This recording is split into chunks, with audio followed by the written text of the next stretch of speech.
there are plenty of dividend stocks out there, but that doesn't necessarily mean that they're any good. So today we're going to be looking at 4 separate dividend stocks I think are best positioned for 2025 and beyond. These are some of my personal favorite stocks, and we're also going to be covering some different areas, some different categories. We have REITs at the beginning, which is real estate. Then we have a utility company and a tech company at the very end. But VICI is the first one we're looking at. VICI has performed pretty well since it IPO'd, early 2018. It's up 44%. Last 5 years, it's up 15%, so a little under inflation. However, the yield you're getting at this is near 6%. That is very, very good. Most dividend stocks that get yields around this usually do not match inflation. So the fact that you're anywhere near it over the last 5 years, and then since IPO'd, you're beating that, is pretty dramatic. Inflation's been about 27% since COVID, and the 5-year chart, it's almost been exactly 5 years since COVID, so that's actually a pretty good metric. But this is a stock, this is a REIT that has performed well. It's probably going to continue to perform well. They own land in Las Vegas. They own some other high quality land. So this isn't like, random land. They're a good company. They have good solid stuff. They have a lot of their loans locked in at pretty low rates. They got a lot of them locked in before COVID. But of course, as long as interest rates start falling, they should be fine in the long term, and we kind of expect it to. Maybe they aren't cutting as much as we think next year, but it shouldn't matter too much. Mid-American Apartments is the next one. They've also performed about inflation, a little bit less. They're only about 4% as well, but they're one of the larger.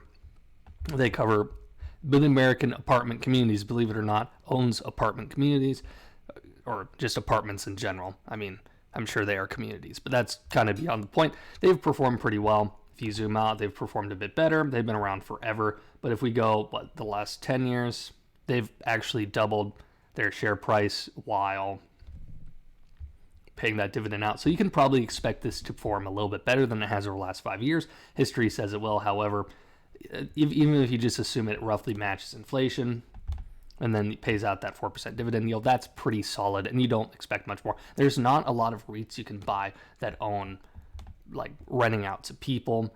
Obviously, commercial real estate really hasn't done well. A lot of banks have really gone under because of that.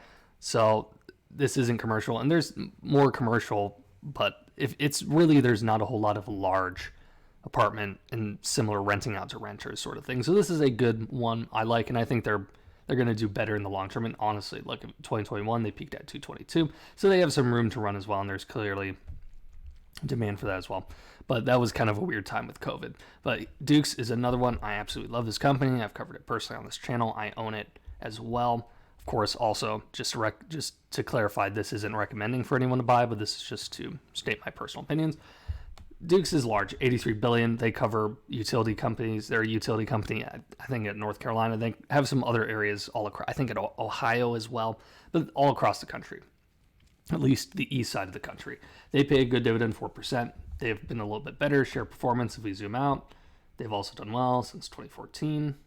Up from 74, so not quite as well, but you can expect this to match inflation, get your 4% yield. Also, utility companies, because of data centers and similar stuff, they're expected to be a lot more, and electric vehicles as well. There's expecting to be a lot more demand on the energy sector in general, certainly utility companies, where they don't even think they can get as much. That's why you see companies like Amazon, I think it's Amazon, saying, hey, can we get some nuclear energy? Because they want to stay relatively green energy, but also there's just not enough energy available, and they don't want to start burning coal. So there's worry there that there's not enough energy out there. So I'm bullish on utility companies. They're also very, very safe. It's going to hold up decently well during a recession because everyone's going to have to pay electric bill during a recession. Sorry, that's how it works. So it's also a pretty good recession hedge as well. Same goes for these. If there's bad real estate, people are going to start renting. VICI, I don't see people going to stop gambling. The last one we're covering is UMC. This might be what quite a few of you are intrigued by. Oh, tech company.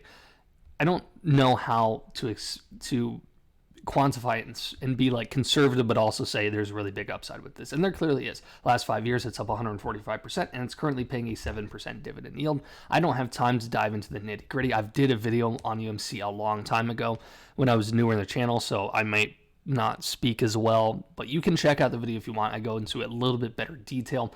They have grown a lot.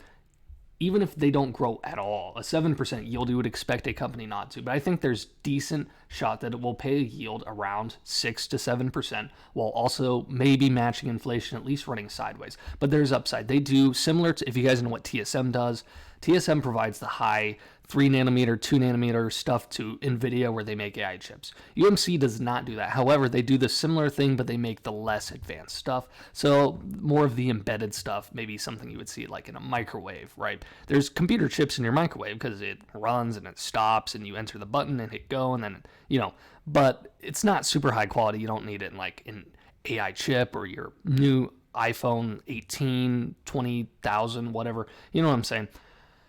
I like UMC. I think they'll do well. I like their industry. They are foreign, which is a little bit, and they're also fairly small at 16 billion, but it's no smaller than MAA or something like that. So I think UMC is probably the highest upside dividend stock you could probably find out there. Doesn't mean it's going to do incredible. Even if it ran sideways and you got that 6 to 7%, that's probably what you would expect, but it might perform better than that, and I wouldn't blame you for doing that. Zoom up. Yeah, they IPO'd in the dot-com bubble, so that's a little misleading, but even then they didn't do particularly well, so they don't have a long history of being crazy successful like most of these do, where it's up and up and up. So there's more risk with it. However, if you're going for like high upside, high dividend yield, UMC is probably it. I think that's all I want to cover in today's video. If you guys enjoyed it, appreciate if you liked or subscribe. I do daily stock content on this channel, and I appreciate all of you for watching. Catch you next time.